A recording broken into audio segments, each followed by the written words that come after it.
ბორჯომის ერთ-ერთ საზაფხულო ბანაკს ახალგაზრდა შემსრულებლები სტუმრობდნენ. კონცერტი საავტორო უფლებების დაცვის ორგანიზებით ჩატარდა. ბორჯომის ბანაკში რამდენიმე ათეული სოციალურად დაუცველი ბავშვი მერიის დაფინანსებით ისვენებს. ოზარდება გუშინ კონცერტის მონაწილეებთან ერთად იცეკვეს.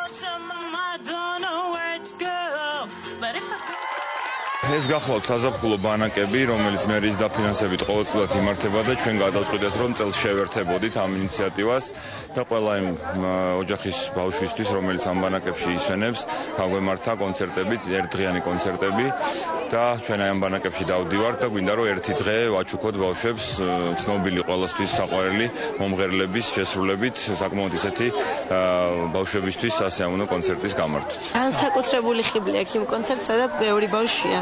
ბევრი დამსვენებელია, უფრო მეტი ხალისია, უფრო კარგია განწყობა და ჩვენთვის შვიდმაგაც სასიამოვნოა ის ფაქტი, რომ ვართ ესეთ არაჩვეულებრივ ადგილას და მომღერით ამ ადამიანებისთვის. ძალიან კარგია აქ, ყვებაც კარგია, სულ ყველაფერი და მე პირადად ძალიან მიხარია, რომ ჯერ ეს გასტარებელები აქ ჩამოვიდნენ.